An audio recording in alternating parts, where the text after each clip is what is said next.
پہلا استغفار ہمارے بزرگ نے ایک مراقبہ کراتے تھے. مراقبہ ان فی خلق السماوات والارض واختلاف اللیل والنہار لآیات لأولی الالباب. مراقبہ ہوتا تھا اللہ کی نعمتوں پر غور کرنے کا نام. تو اکیلا بیٹھ، گردن جھکا اور غور کر خدا کا فضل کتنا ہے اور میری اس میں محنت کتنی، اس کا شمار کر. اس طرح کر کے 2 خانے بنا، ایک خانے میں اللہ کی نعمت رکھ اور دوسرے میں پھر اپنی محنت رکھ. اس کو کہتے ہیں مراقبہ. یہاں سے مراقبہ سٹارٹ ہوتا ہے. اور اگر تو شکر ادا کر رہا ہے تو پھر ٹھیک ہے، ورنہ پھر استغفار کر، پھر اللہ کے حضور معافی مانگ، پھر اس کے حضور آہوزاری کر، پھر اس سے کہہ کہ وہ معاف کرے. ہم لوگ یہ والا مراقبہ نہیں کرتے، اس لیے جو چیز ہے وہ تو میرا حق تھا، مجھے فٹافٹ دوسری بھی چاہیے. استغفار کریں اس لیے کہ ہم شکر ادا صحیح طور پر کر سکے. پھر اس کے بعد دوسرا استغفار اس وقت ہوتا ہے اللہ اکبر کہ جب انسان باشعور زیادہ ہو پر بے عمل بھی اتنا ہی زیادہ ہو، اسے بھی استغفار زیادہ کرنا چاہیے. اب میرے سمیت کسی بھی آدمی کو چھیڑیں گے نا تو دنیا اور مافیہا کی وہ باتیں کرے گا، لیکن جب اس کا عمل دیکھا جائے گا تو کچا سا، پلپلا سا، کمزور سا. یعنی ایسے لوگ ہیں جو ماں باپ کی عظمت پر 6 گھنٹے تقریر کر سکتے ہیں، لیکن اگر ان کی اماں سے جا کے پوچھا جائے کہ بیٹے کا حال کیا ہے جی، تو کہتے ہیں بڑی تکلیف میں ہو، اپنے بیٹے کے سبب سے بڑی آزمائش کا شکار. بھئی تیری 6 گھنٹے کی تقریر کا معنی کیا ہوا؟ تو لفظوں کے گورکھ دھندے کا ماہر ہے. لفظ میں ادھر گیا ہوا تھا بڑی دور پنجاب کے ایک شہر میں، تو ایک صاحب مجھے کہنے لگے کہ میری 21ویں سالانہ محفل ہے. میں نے کہا آپ نماز پڑھتے ہیں؟ کہتے نہیں. تو میں نے کہا محفل کا کیا معنی رکھا ہوا ہے آپ نے؟ یہ کیا ہے، رسم ہے؟ فلاں بہت بڑے عالم کو میں نے بلایا، فلاں کو بھی بلایا، فلاں نعت خامی. یہ کیا ہے؟ اگر تو نمازی نہیں آج تک، اس کو کیا سمجھتا ہے تو؟ میرے جی فلاں بزرگ سے بھی تعلقات ہے، تو نے کیا حاصل کیا ان سے؟ تعلقات کا کیا مطلب ہوتا ہے؟ فوٹو آتی ہے ساتھ، اخباروں میں تصویر لگ گئی، فیس بک پہ آ گیا کہ میں ان سے ملا ہوں، اتنا تعلق ہے؟ یہاں تو بھائی خوشبو کے قریب سے بندہ گزر جائے تو خوشبو آنے لگ جاتی ہے. تو نے پایا کیا؟ شعور ہونا اور عمل نہ ہونا بہت بڑی مصیبت ہے. اس سے اللہ کی بارگاہ میں استغفار کرنا چاہیے. یعنی انسان کو عقل ہو، پتہ ہو، خبر ہو، پر اس کے پاس دھیلے کا عمل نہ ہو. اس کو 3400 حدیث آتی ہو کہ نماز نہ پڑھنے والے کی سزا یہ ہے، پھر بھی نہ پڑھے تو سزا ہے کہ نہیں اللہ کی طرف سے؟ حضرت رومی رحمت اللہ علیہ فرمایا کرتے تھے بہت سارے بندوں کو اللہ سارا کچھ دیتا ہے، مسجد آنے کی توفیق نہیں دیتا. معنی یہ ہے کہ اللہ ان سے ناراض ہے. وہ کہتے ہیں کہ میں بڑا سمارٹ ہوں. تو عقل ہونا اور عمل نہ ہونا، اس پر بھی استغفار کرنا چاہیے. شعور ہو اور انسان کو عمل کی توفیق. یار ساری زندگی گورکھ دھندے میں گزر گئی لوگوں کی، لفظوں کے بڑے ماہر رہے، اور میں ایسے لوگوں کو دیکھتا ہوں تقریریں 6 گھنٹے کی، او ہو 9 گھنٹے کی تقریریں سنتے ہیں، بیٹھتے ہیں مجالس میں. نماز کا وقت آتا تو مصیبت بن جاتی، بھاگتے ہیں، جان چھڑاتے. مسجد کی حاضری 20 منٹ کی بھی صحیح نہیں دے سکتے. کیا ہے یہ کیوں بوجھ بن گیا تیرے اوپر؟ غور کر، ڈر اللہ سے. میرے نبی کریم علیہ وآلہ وسلم نے ارشاد فرمایا قیامت کے دن کچھ لوگ کئیوں کی بات سن کے جنت میں چلے جائیں گے. اللہ تعالی ہماری پردہ پوشی عطا فرمائے. کہا کچھ تبلیغیں کرنے والے دوزخ کے دروازے پہ کھڑے ہوں گے تو وہ جنتی کہیں گے کہ مولانا پیر صاحب ہم تو آپ کی بات سن کے جنت میں جا رہے ہیں، تو آپ یہاں کیوں کھڑے ہیں؟ تو وہ کہیں گے ہائے افسوس، میں کہتا تو رہا پر عمل نہ کر سکا. میں عمل، اس سے مراد صرف ممبر پہ بیٹھنے والا مولوی نہیں، اس سے ہر وہ شخص مراد ہے جو نصیحتیں تو بڑی کرتا ہے لیکن خود عمل وہ بہت بڑا الفاظ کا ذخیرہ رکھتا ہے، پر عمل کے لیے 2 سجدے بھی صحیح طریقے سے دے سکتا. پھر وہ استغفار کرے، پھر وہ اللہ کی بارگاہ میں معافی مانگے، پھر وہ توبہ کرے. اس لیے کہ جو جتنا بڑا ہوتا تھا نا اس پہ خشیت بھی اتنی زیادہ طاری ہوتی، اس پر خشیت بھی اتنی جتنا. حضرت عمر فاروق رضی اللہ تعالیٰ عنہ کو زخم لگ گیا، شدید زخم لگا، آپ آ گئے، بڑی زیادہ خون بہہ گیا ہے، بہت سارے صحابہ آپ کے گرد جمع ہو گئے، حضرت عبداللہ ابن مسعود بھی آ گئے، تو جناب عمر رونے لگ گئے۔ اب تو رونا آتا ہی نہیں لوگوں کو۔ حضرت محی الدین ابن عربی کہا کرتے تھے جس کو پورا ہفتہ ہو گیا نا وہ طریقت کا مسافر بھی، جاگ رہے ہیں آپ حضرات؟ کہتے تھے جس کو پورا ہفتہ ہو گیا نا طریقت کا مسافر بھی ہے، پر اللہ رسول کی یاد میں رویا نہیں۔ فرماتے تھے مجھے تو اس کے ایمان پر شک ہونے لگ گیا کہ 8 دن ہو گئے اسے خیال ہی نہیں آیا۔ حضرت عمر میدان میں جس شخص کے کبھی پاؤں نہیں لڑکھڑائے، اللہ رسول کی بات آتی تھی تو دریا بہتے تھے آنسو، یہاں حال ہی کوئی نہیں۔ خشک خشک جملے اور جناب موٹے موٹے تراشے ہوئے فکرے اور لفظوں کی ہیرا پھیری، اس کے علاوہ کوئی چیز نظر ہی نہیں آتی۔ حضرت عمر رونے لگے، آخری وقت ہے، تڑپ رہے ہیں، آنسو بہہ رہے۔ حضرت عبداللہ ابن مسعود آ گئے، انہوں نے کہا عمر تیری ہجرت بھی بڑی باکمال تھی، تیرا اسلام قبول کرنا بھی بڑا ہی باکمال تھا، حضور بھی تجھ سے ہمیشہ راضی رہے۔ عمر تو روتا کیوں ہے یار؟ بات تو یہ ہے کہ جب تو نے خلافت سنبھالی تو پھر تیرے طریقے بھی باکمال ہی تھے، اور جب تو میدان میں اترتا تھا پھر بھی تیرے معاملات باکمال تھے، اور جب تو مال غنیمت بانٹتا تھا پھر بھی تو باکمال۔ یار ہر موقع پہ تو باکمال تھا تو جاتے دفعہ روتا کیوں ہے؟ ان کا استغفار دیکھو، ان کی توبہ دیکھو۔ حضرت عمر پھر رو پڑے، کہنے لگے عبداللہ لوگوں کو میری نیکیوں کا پتہ ہے، گناہوں کا تو نہیں نا پتہ۔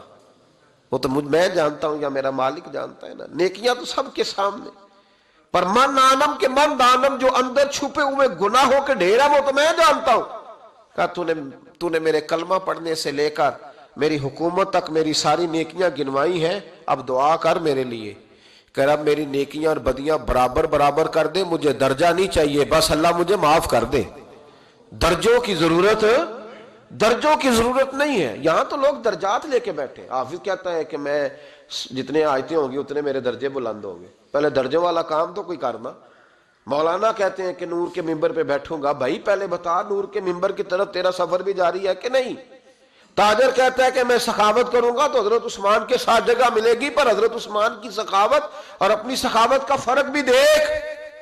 مجاہد کہتا ہے کہ میں نبی پاک کے جہاد والے صحابہ کی پشت پہ رہوں گا تو پہلے اپنے کام تو دیکھ، اور جب ساری باتیں سمجھ میں نہ آئے تو پھر اللہ کی بارگاہ میں استغفار کر، پھر بیٹھ۔ بڑے لوگ استغفار کرتے، معافی چاہتے، اور یہ استغفار پھر اتنا کرم کرتا، اتنی آسانی کرتا، اس قدر بہتری کرتا کہ وہ مانگ تو اپنے گناہوں کی معافی رہے ہوتے تھے اور اللہ رحمتوں کے دروازے کھول دیتا تھا، اللہ ان پر کرم کے دروازے۔ حضرت امام حسن کے پاس ایک شخص آیا، حضرت امیر معاویہ بھی بیٹھے تھے، تو اس نے امام حسن سے آ کے کہا کہ حضور اولاد نہیں ہے، کوئی دعا کر دے۔ توجہ ہے میری بات پر؟ اب بھی لوگ پیروں کے پاس آتے ہیں نا ماشاءاللہ سے، اللہ خیر فرمائے، تو پیر صاحب اگر وظیفہ بتائیں تو وظیفہ چونکہ پڑھنا پڑتا ہے وہ کام مشکل ہے، لہذا تعویذ تو پیروں نے بھی اب ماشاءاللہ بڑی ترقی کر لی، انہوں نے بھی تعویذ چھپوا کے رکھ لیے۔ کون لکھے اتنے تعویذ؟ جو کہ ہر مرید کو تو تعویذ چاہیے، انہوں نے نا جی تعویذ پکے چھپوا لیے، کچھ نے مورے بنوا لیے۔ دیکھتا رہتا ہوں، میرا شعبہ ہے نا، میں دیکھتا رہتا ہوں کہ مور لگائی، اس کو باندھا، اللہ خیر کرے گا۔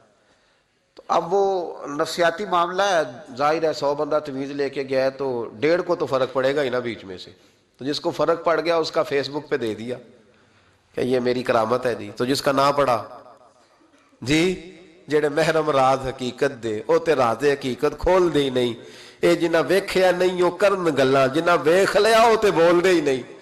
ہمارے ایک حضرت تھے تو ان کے پاس ہم بیٹھے تھے، نیک آدمی، تو تعویذ دیا تو مرید کہنے لگا حضور دوبارہ کب آؤں؟ کہنے لگے فرق پڑ گیا تو آ جانا، نہیں تو کہیں اور چلے جانا۔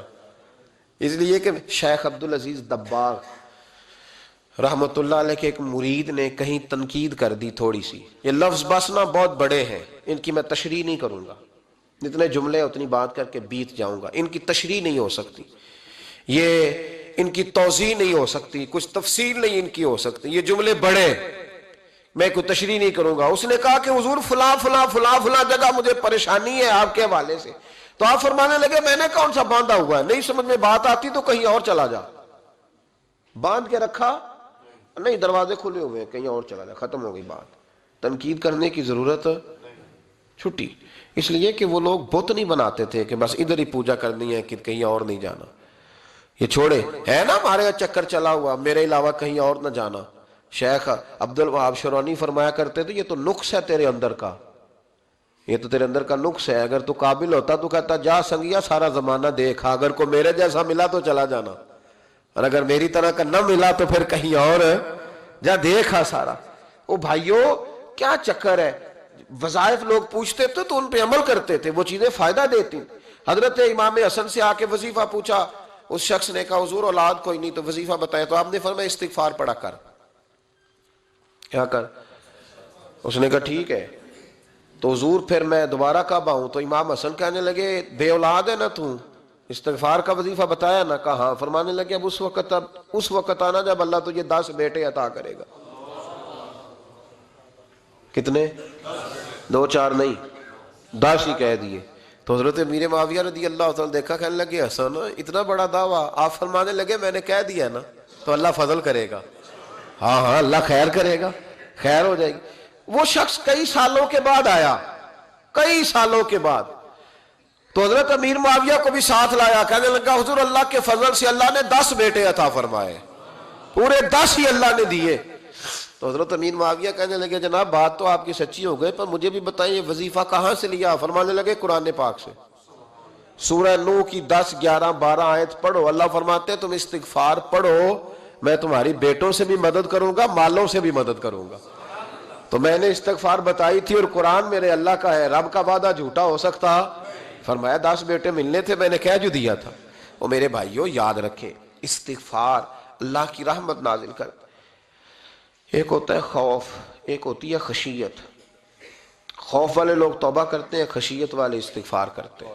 ایک ہوتا ہے خوف، ایک ہوتی ہے خشیت والے استغفار کرتے ہیں۔ نبی کریم علیہ السلام نے فرمایا میں دن میں 100 مرتبہ استغفار کرتا ہوں، دن میں۔ توبہ والا کہتا ہے کہ میں بھول گیا تھا، مجھے معافی مل جائے، اور خشیت والا کہتا ہے میرا یار ناراض نہ ہو جائے، وہ استغفار ہی کرتا رہتا ہے، وہ معافی حضرت رومی نے مثال دی ہے، فرماتے ایک عورت تھی تو بھیک مانگا کرتی تھی، ایک دن بادشاہ کے دروازے پہ بھیک مانگنے گئی تو بادشاہ کو پسند آ گئی، اس نے نکاح کر لیا۔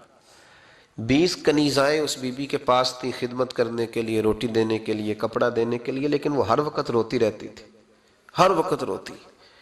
ایک سمجھدار کنیز کہنے لگی کہ ملکہ اب تیرا درجہ بہت بڑا ہے، تو ہر وقت روتی رہتی ہے، معافیاں ہی مانگتی رہتی ہے ہر وقت، کون سی ایسی نعمت ہے جو تیرے پاس نہیں؟ تو وہ کہنے لگی اس لیے تو روتی ہوں۔ کیا مانا؟ کہنے لگی اس لیے روتی ہوں کہ میں اس قابل نہیں تھی جو مجھے مل گیا، کہیں میرے سر کا سائیں ناراض نہ ہو جائے، وہ کہیں بگڑ نہ جائے، مجھے پتا ہے کہ میں کیا تھی اور مجھے کہاں تک پہنچا دیا، میں روتی اس لیے ہوں کہ کبھی کہیں وہ ناراض۔ حضرت عمر اس لیے روتے تھے کہ کہیں مصطفیٰ ناراض نہ ہو جائے، حضرت ابو بکر اس لیے تڑپتے تھے کہ کہیں اللہ کا فضل روٹھ نہ جائے۔ یہ جو مولا علی اپنے کمرے میں بیٹھ کے زور زور سے استغفار پڑھتے تو اس لیے نہیں کہ بڑے پاپ تھے جن کی معاذ اللہ معافی مانگتے تھے، اس لیے کہ رب رسول کہیں ناراض نہ ہو۔ خشیت تھی کہ جہاں ہم پہنچے ہوئے کہیں وہاں سے واپس۔ استغفار بندے کی اللہ سے صلح کرا دیتا ہے، بندے کی رب سے صلح ہو جاتی ہے جب استغفار۔ دیکھیں نا بڑی سادی سی بات ہے کہ 2 بھائی ناراض ہوں تو بڑا کہتا ہے اس نے میری بے ادبی بڑی کی، تو چھوٹا اگر پاس آ جائے اور پیر پکڑ لے کہ چل یار معاف کر دے، تیرا بھائی نہیں۔ پتہ کیا ہوتا ہے؟ صرف معافی نہیں ملتی، ہاں صرف معافی نہیں، چھوٹے نے بے ادبی کر دی، بڑے کو تکلیف ہوئی، بات جب آگے بڑھی نا تو بڑے نے شکوہ کیا، جب لوگوں نے چھوٹے کو سمجھایا تو چھوٹا جب معافی مانگتا، ادھر دیکھو میری طرف، جب چھوٹا معافی مانگتا ہے نا اٹھ کے جاتا ہے اور بڑے کے پیر پکڑتا ہے تو نرا معاف نہیں کرتا، بڑا رو بھی پڑتا ہے، بڑا رو بھی پڑتا ہے، اور وہ کہتا ہے کہ وہ میں اور تم اماں کے پاس اکٹھے بیٹھتے، ایک باپ کی موٹر سائیکل پہ اکٹھے بیٹھتے، تو تیرا اور میرا رشتہ یار تو نے یہ کیوں؟ وہ جو آنسو نکلتے ہیں نا وہ درد ہوتا ہے، وہ کیف ہوتا ہے، وہ سوز ہوتا ہے، وہ لذت ہوتی ہے، وہ پیار ہوتا ہے۔ رب کہتا ہے تو معافی مانگ، انہو کان غفارا، تو معافی مانگ، میں تجھے معاف بھی کروں گا، تیرے اوپر رحمت بھی فرماؤں گا، تیرے اوپر کرم نوازی بھی کروں گا، تجھے نواز دوں گا، تجھے عطا کروں گا۔ حضرت موسیٰ کلیم اللہ علیہ السلام کا زمانہ مبارکہ تھا، قحط پڑ گیا، بارش نہیں ہوتی، ہم لوگ نا اب تو خیر ہمارے پاکستان میں تو ٹیبل ٹاک ہوتی ہے، ٹاک شو ہوتے ہیں، ہمارے ہاں تو پتہ کیا جاتا ہے کہ بارش ہو کیوں نہیں رہی، پھر اس پہ یہ ہوتا ہے کہ دھواں بڑا چڑھ گیا ہے، حالات بڑے خراب ہیں، فلاں ایسے ہو گیا، قحط کا ہم تو اسباب تلاش کرتے رہتے ہیں نا جی، فوگ بہت زیادہ ہے، فلاں چیز ایسے ہے، فلاں چیز ایسے، ہم تو یہ تلاش کرتے رہتے ہیں۔ وہ لوگ یوں نہیں کرتے تھے، وہ سیدھے جا کے مصلوں پہ بیٹھتے تھے، اس لیے کہ وہ کہتے تھے جب رب چاہتا ہے تو پھر کوئی چیز کسی چیز کو روک سکتی، وہ سیدھے مصلے پہ بیٹھتے۔ اعلیٰ حضرت فاضل بریلوی رحمۃ اللہ علیہ کے پاس ایک مولانا محمد حسین آئے، وہ فلکیات کے بڑے ماہر تھے، تو اعلیٰ حضرت نے فرمایا ذرا ستاروں کا حساب لگا کے دکھاؤ بارش کب ہوگی؟ کہنے لگا پورا مہینہ تو نہیں ہوگی۔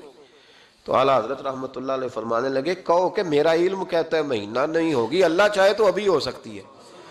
کہنے لگا جی وہ تو ٹھیک ہے پر میرا علم، وہ جیسے روز لوگوں نے پیر نیٹ ٹو حسین شاہ صاحب نہیں کھولے ہوتے کہ بارش کب آئے گی، اور اس کی طرف نہ دیکھ، مصلے پہ بیٹھ، مہربانی کر مصلے پہ بیٹھ، اللہ کی بارگاہ میں حاضر ہو، اسے معافی مانگ، اسے منا تاکہ وہ رحمت کی بارش۔ کہنے لگا جی میرا علم کہتا ہے۔ تو اعلیٰ حضرت فرمانے لگے پھر وہی بات، تو کہ اللہ چاہے تو بارش ابھی، لیکن یہ جو اڑ گئے ہیں نا بیچارے، یہ اڑی گئے ہیں، یہ جہاں الجھ گئے ہیں وہاں یہ لوگ الجھ گئے، اللہ ہمیں الجھنے سے محفوظ فرمائے۔ تو اعلیٰ حضرت اٹھے تو فرمایا ٹائم کیا ہوا ہے گھڑی پہ؟ کہنے لگا جی 12۔ تو اعلیٰ حضرت نے گھڑی گھمائی، اب کیا بج گیا؟ کہنے لگا 4 بج گئے۔ فرمانے لگے بج گئے نا 4؟ کہنے لگا جی آپ نے گھڑی گھما جو دی ہے۔ فرمانے لگے اللہ بھی جب چاہے تو ستارے گھما دیتا ہے، اللہ بھی ستارے گھما دیتا ہے بارش۔ کہنے لگا جی وہ تو ٹھیک ہے پر مہینہ نہیں ہو سکتی۔ اڑا ہوا بندہ، اس کا کوئی علاج ہے؟ جو اڑ جو جائے اس کے لیے قرآن کہتا ہے وَإِذَا خَاطَبَهُمُ الْجَاهِلُونَ قَالُوا سَلَامًا، اسے سلوٹ کرو دور سے، اسے کو تو جان اور تیرا۔ کہنے لگا جی ہو نہیں سکتی پورا مہینہ۔ فرمانے لگے یار تو جا اپنا کام کر۔ وہ شخص کہتا ہے میں نے دروازہ کھولا اعلیٰ حضرت کا، کمرے سے باہر نکلا تو تیز بارش ہو رہی، واپس آیا تو میں نے کہا احمد رضا یہ عقیدہ کہاں سے لیا ہے؟ فرمایا دروازہ مصطفیٰ سے لیا ہے صلی اللہ علیہ وسلم۔ تو یاد رکھیں کہ اللہ کو منانا چاہیے، استغفار کرنا چاہیے، اس کی برکات۔ حضرت موسیٰ ساری قوم کو لے کے نکل گئے۔ آؤ بھائی میدان میں اللہ کی بارگاہ میں استغفار کریں اور بارش کا سوال کریں، بارش مانگے۔ جب باہر نکلے دیر تک دعائیں ہوتی رہیں تو حضرت موسیٰ علیہ السلام کو رب کریم نے وحی فرمائی کہ موسیٰ آپ کی قوم میں نے ایک شخص ہے جس کو 40 سال ہو گئے نافرمانی کرتے، اس نے رب سے صلح نہیں کی۔ کتنے لوگ ہیں؟ ایک، اور 40 سال سے وہ نافرمان ہے، اس کو مجمع سے نکال دو بارش ہو جائے گی۔ اگر ایک گناہگار کی وجہ سے بارش رک جاتی ہے، اور جہاں دروازے کھلے ہوئے ہوں، جہاں تنہائیاں خوفناک ہوں، اور جہاں تباہی اتری ہوئی ہو، اور جہاں لوگ کروڑوں روپیہ مال ہڑپ کر گئے ہوں، اور جہاں علماء کو ہاتھ کڑیاں لگا کے ٹھنڈی زمینوں پہ لٹا دیا جائے اور قوم کہہ رہی ہو اچھا ہوا اچھا ہوا، اور لوگ پھبتیاں اڑا رہے ہوں، مذاق کر رہے ہوں، تو پھر اس قوم پہ کس طرح کر کے فضل الہی۔ اور یہ مولوی کا معاملہ نہیں، یہ تو ممبر رسول کا معاملہ ہے۔ میرے مصطفیٰ نے یہ نہیں کہا پیر میرا وارث ہے، حضور نے فرمایا عالم میرے دین کے وارث ہے۔ ہاں حضور نے فرمایا جس نے عالم کے چہرے کا دیدار کیا سمجھے میں نے اپنے نبی کی زیارت کی ہے۔ لیکن یہاں تو خیر یہ عنوان نہیں، ورنہ میں اس پر جاتا ہے۔ تو کہا ایک بندہ ہے 40 سال سے اللہ کی نافرمانی کر رہا ہے، وہ اگر نکل جائے تو بارش ہو جائے گی۔ حضرت موسیٰ نے اعلان کر دیا بھی ایک شخص ہے، وہ اگر نکل جائے تو بارش ہو جائے گی۔ پتہ تو ہوتا ہے نا سب کو، مجھے بھی پتہ ہے کہ میں اندر سے کیسا ہوں، اور آپ کو بھی خبر تو ہوتی ہے نا جی۔ جب بات ہو رہی ہوتی ہے تو پھر پتہ تو چلتا ہے نا کہ بات کہاں جا کے سیٹ ہو رہی ہے، پتہ چلتا ہے نا۔ اسے بھی چل گیا پتہ، اب اندر ہی اندر رونے لگا۔ اور دیکھو امام رازی اور امام غزالی دونوں نے لکھا ہے کہ اس درد سے رویا، اس درد سے کہ ادھر والے کو بھی پتہ نہ چل جائے، مجمع کے اندر کھڑا ہے اور ادھر والے کو بھی استغفار، دیکھو ادھر والے کو پتہ نہ چل جائے اور ادھر والے کو بھی کہیں ہجوم میں غم میں بھی توہین نے ضبط غم نہ ہوئی، ہم اس احتیاط سے روئے کہ آنکھ نم نہ ہوئی۔ ہجوم غم میں بھی توہین نے ضبط غم نہ ہوئی، ہم اس احتیاط سے روئے کہ آنکھ نم نہ ہوئی، روئے بھی پر کسی کو آنسو نہیں دیکھنے دیے۔ اب اس درد سے کہتا ہے اللہ تو تو معاف کرنے والا ہے نا، تو تو معاف کرتا ہے، پردہ پوشی کرتا ہے، اور مالک اگر لوگوں کو پتہ چل گیا تو میرے تو بچوں کا بھی جینا حرام کر دے گا، یا اللہ میری تو آنے والی نسل بھی تڑپ کے وقت گزارے گی۔ مالک تو معاف کر دیا کرتا ہے، لوگ نہیں معاف کرتے، اے اللہ یہ میری خوبیاں بھول جائیں گے، میری خامیوں پر بات، مالک میں یہ ذلت نہیں برداشت کر سکتا، فضل فرما۔ حضرت موسیٰ نے دوبارہ اعلان کیا، نکلتے ہو کہ نہیں نکلتے؟ پھر تڑپا، خداوندا مجھے بے آبرو نہ کر، یہ ذلت اور رسوائیاں یہ نہیں برداشت ہوتی، اللہ درگزر حضرت موسیٰ نے تیسرا اعلان کیا، نکلتا ہے یا میں پھر اس کا نام لوں؟ اللہ سے پوچھ کے نام لوں اس کا، بتاؤ کون ہے؟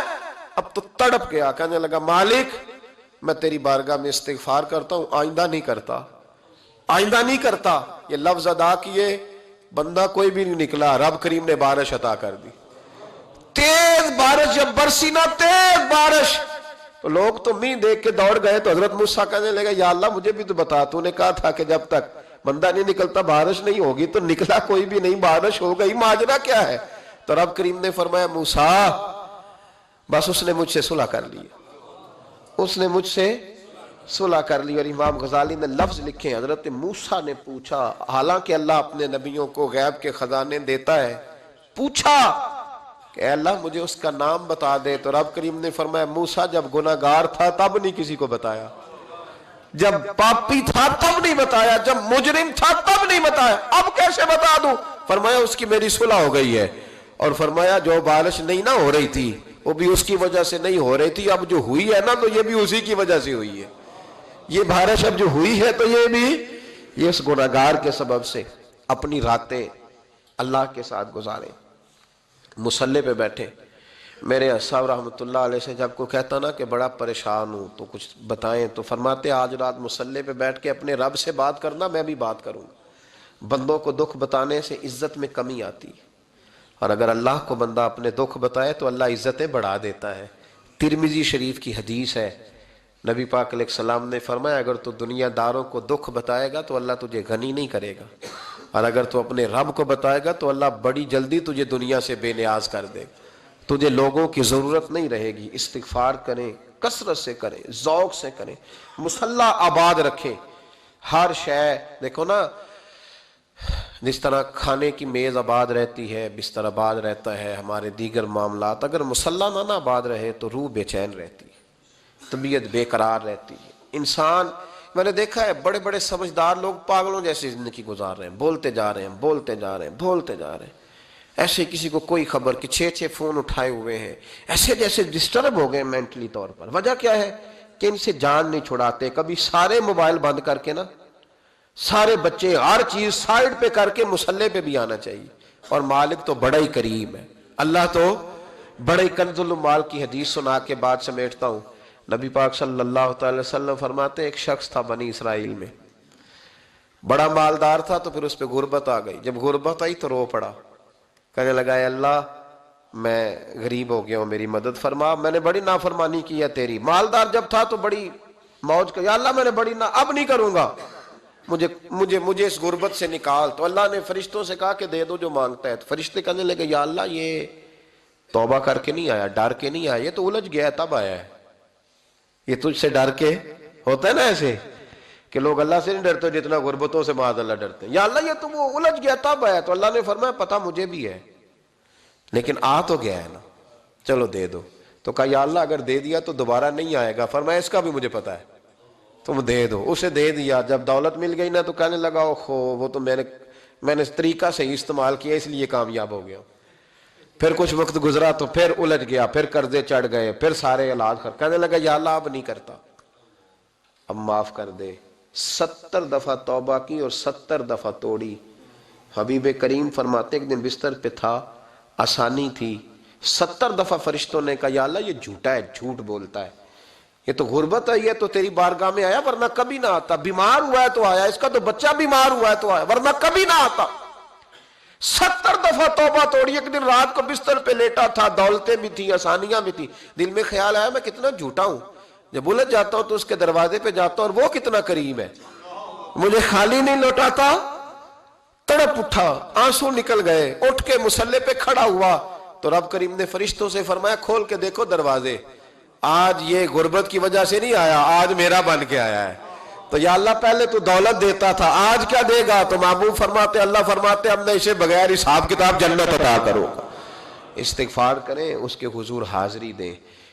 جس طرح سارا کچھ چھوڑ چھاڑ کے لوگ کہتے ہیں کہ 1 مہینہ میں نے کسی سیاحتی مقام پہ رہنا ہے، میں نے اب کسی ٹھنڈے علاقے میں چلے جانا ہے، برف باری دیکھنی ہے، سیر کرنی ہے، 10 دن کی چھٹیاں وہاں گزارنی ہے، چلو 7 چھٹیاں وہاں گزار لو، 3 دن اپنے اللہ کے ساتھ گزارو، روزے رکھو، دن کو رات کو قرآن شریف پڑھو، تلاوت، کچھ وقت دو اللہ کے ساتھ حضور پر درود و سلام بھیجنے کے لیے، نبی پاک کی نعت کے لیے، اذکار کے لیے، بزرگوں کے لیے، پھر دیکھنا اللہ روح کو کتنا سکون دیتا ہے۔ آخر دعوانا الحمدللہ رب العالمین۔